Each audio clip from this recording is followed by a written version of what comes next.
BJP के नेताओं के बच्चे विदेशों में पढ़ रहे हैं, शानदार शिक्षा पा रहे हैं और सामान्य घरों के युवा शोभा यात्राओं के नाम पर दंगों में पकड़े जा रहे हैं। उनकी मौत भी हो रही है और उनके खिलाफ मुकदमे भी। हमारा प्रेमबली कहता है कि धर्म निरपेक्ष गणराज्य बने, राज्य की निगाह में सभी धर्म सम्मान हैं। हमारा सेकुलरिज्म हमें रिलीजियस इक्वलिटी का रास्ता दिखाता है। यही ना अर्थ इसका है। क्या इस पर सरकार अमल कर रही है?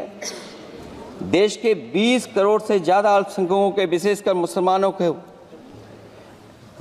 दूसरे दर्जे का नागरिक बना देने का प्रयास चल रहा है।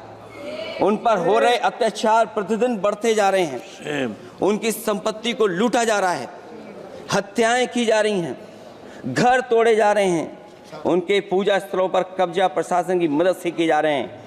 अगर ये धर्मनिरपेक्षता, तो धर्म शासित राज्य की क्या परिभाषा है? और हाल ही में हम लोगों ने अध्यक्ष महोदय उदाहरण देखा है कि किस तरीके से उत्तर प्रदेश में कई महत्वपूर्ण जगह पर इस तरह की घटनाएं जानबूझ करके की गई। मुझे याद है उस समय, जिस समय उत्तर प्रदेश का इलेक्शन चल रहा था, बहुत से लोगों को वोट डालने का अधिकार जिनको था, उनको अधिकार से रोका गया और जो लोग वोट डालने जा रहे थे उन्हें डराया धमकाया जा रहा था। ऐसे इंतजाम किए गए थे कि ये वोट डालने के लिए वोट बूथ तक न पहुंच पाए। वो तस्वीरें अध्यक्ष महोदय न केवल हम लोगों ने देखी, बल्कि पूरे देश और दुनिया ने देखी होंगी कि किस तरीके से उत्तर प्रदेश की सरकार के प्रशासन के इशारे पर एक पुलिस के अधिकारी ने महिलाओं को वोट से डालने से रोका और रिवॉल्वर दिखा करके कहा कि वोट डालने नहीं जाओगे। मैं उन बहादुर महिलाओं को बधाई देना चाहता हूं कि उन्होंने परवाह नहीं की और उन्होंने कहा कि इससे कुछ जान जाने वाली नहीं, अगर जान भी जाएगी तो हम वोट डाल करके आएंगे। क्या यही लोकतांत्रिक गणराज्य है? सच्चे लोकतंत्र में जनता सुविधापूर्वक मतदान के माध्यम से अपनी सरकार चुनती है। क्या हम सही अर्थों में लोकतांत्रिक व्यवस्था में जी रहे हैं, जहां सरकार मशीन और सरकारी मशीनरी के जरिए जहां चाहे अपनी सरकार बना लेती है, जनता के मत का कोई अर्थ नहीं रखे हैं, वह लोकतंत्र नहीं कहा जा सकता है। यह व्यवस्था जब तेजी से लोकतंत्र में तानाशाही की तरफ बढ़ रही है, हिटलर ने भी तो जनता द्वारा चुने जाने के बाद संविधान में संशोधन करके तानाशाही कायम कर दी थी। हमारी सरकार भी उसी के समांतर चलने का प्रयास कर रही है। अखिलेश यादव ने संविधान के 75 साल पूरे होने पर सामाजिक न्याय के मसले को भी विस्तार से उठाया। उनके भाषण का यह हिस्सा विस्तार से सुनिए। प्रस्तावना में अध्यक्ष महोदय सामाजिक, आर्थिक और राजनीतिक न्याय दिलाने की बात है। अध्यक्ष महोदय, मैं जब सरकार की तरफ से माननीय मंत्री जी को सुन रहा था, उन्होंने जाति जनगणना को लेकर के कहा कि जाति जनगणना कराना चाहें तो करा लें। हम लोग तो उस पक्ष के धर लोग हैं, अगर आप करा सकते हैं तो आप कराइए। नहीं अध्यक्ष महोदय, जब कभी भी हम लोगों को मौका मिलेगा तो जाति जनगणना कराने का काम हम लोग करेंगे। सामाजिक न्याय समाज के अनुसूचित जाति, अनुसूचित जनजाति और अन्य पिछड़े वर्गों को न्याय दिलाने का बड़ा असर आरक्षण था, उसे समाप्त कर दिया गया है। आउटसोर्सिंग और कॉन्ट्रैक्ट बेसिस पर थोड़ी बहुत नौकरियां जो दी जा रही हैं, उनमें दलितों और पिछड़ों का कोई आरक्षण नहीं है। शिक्षण संस्थाओं और विश्वविद्यालय में प्रोफेसर्स और वाइस चांसलर के चयन के समय इनके आगे लिख दिया जाता है, एक नया शब्द का इजाद हुआ, NFS, नॉट फाउंड सुटेबल। सरकारी उपक्रम भेज दिए, प्राइवेट उपक्रमों में कोई आरक्षण नहीं है।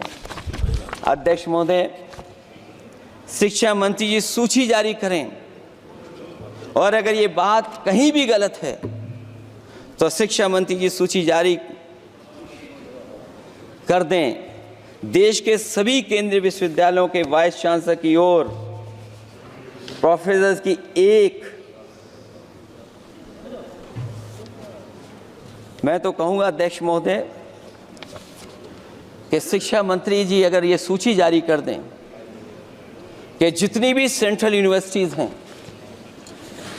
और उनके माध्यम से जितने भी प्रोफेसर्स का अपॉइंटमेंट हुआ है, सब बात साफ हो जाएगी। आप केवल देश के 10% लोगों को ही ख्याल रख रहे हैं, बाकी 90% लोगों का आप ख्याल नहीं रख पा रहे हैं।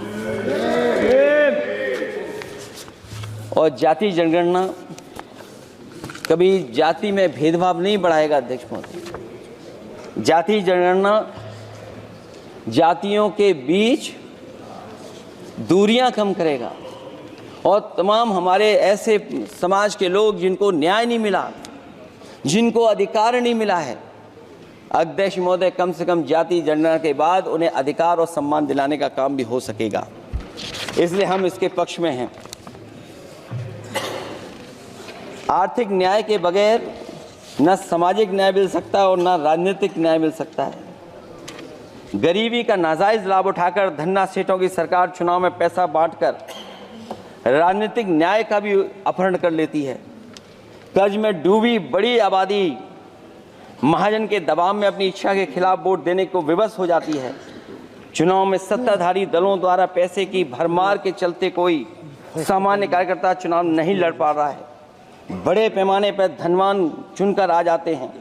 पैसे के बल पर जब तक आर्थिक विषमता समाप्त नहीं होती, लोगों को राजनीतिक न्याय मिल नहीं सकेगा।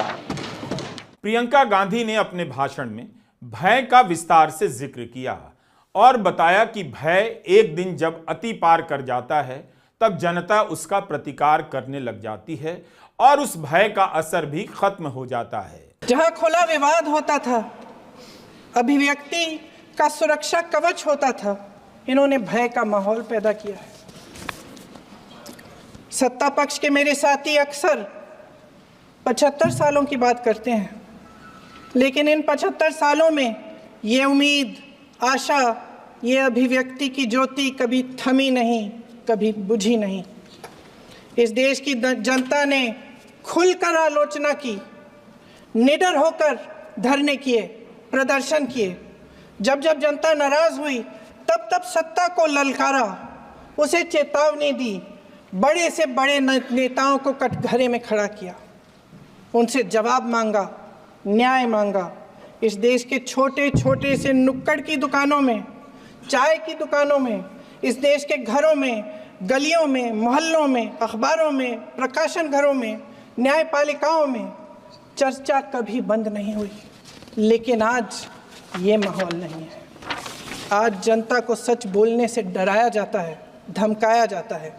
पत्रकार हो या विपक्ष का नेता हो या किसी यूनिवर्सिटी का प्रोफेसर हो, छात्र संघ हो या कर्मचारियों का संगठन हो, सबका मुंह बंद कराया जाता है। किसी पे ईडी, किसी पे सीबीआई, किसी पे इनकम टैक्स, फर्जी मुकदमे लगवाए जाते हैं, जेल में डाल दिया जाता है। विपक्षी नेताओं को जेल में डाल दिया जाता है, उनको सताया जाता है। किसी को नहीं छोड़ा इस सरकार ने। देशद्रोही कह के उत्तर प्रदेश में मुझे याद है कुछ अध्यापिकाएं प्रदर्शन कर रही थी, उन पर मुकदमा डाल दिया देशद्रोही का, उन्हें देशद्रोही कह दिया। इन्होंने देश का पूरा माहौल भय से भर दिया है। इनकी मीडिया की मशीन झूठ फैलाती है, तरह तरह के आरोप लगाती है और शायद वह भी भय में ही है। महोदय, मैं इस सदन को याद दिलाना चाहती हूँ कि ऐसा डर का माहौल देश में अंग्रेजों के राज में था। जब इस तरफ बैठे हुए गांधी की विचारधारा वाले लोग आज़ादी की लड़ाई लड़ रहे थे और उस तरफ वाली विचारधारा वाले लोग भय में रहकर अंग्रेजों के साथ साठ गांठ कर रहे थे। लेकिन अध्यक्ष महोदय, भय का भी अपना स्वभाव होता है। भय फैलाने वाले हमेशा भय का खुद शिकार बन जाते हैं। ये प्रकृति का नियम है। आज इनकी भी यही हालत हो गई है। भय फैलाने के इतने आदी हो गए हैं कि खुद भय में रहने वाले हैं। चर्चा से डरते हैं, आलोचना से घबराते हैं। कई दिनों से हम मांग रहे हैं कि चर्चा करिए, लेकिन चर्चा करने की हिम्मत ही नहीं है।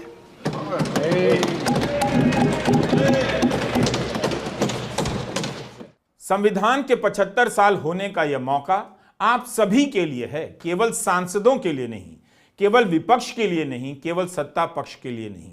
आप भी इस बहस में कूदिए, शामिल होइए, सड़कों पर बहस कीजिए, अतीत की नाकामियों को भी देखिए, उन मुद्दों को भी सामने लाइए और आज जो हो रहा है उसे भी देखिए। आप जितनी शिद्दत से इस बहस में हिस्सा लेंगे, संविधान का भविष्य उतना ही सुंदर होगा। नमस्कार, मैं रवीश कुमार।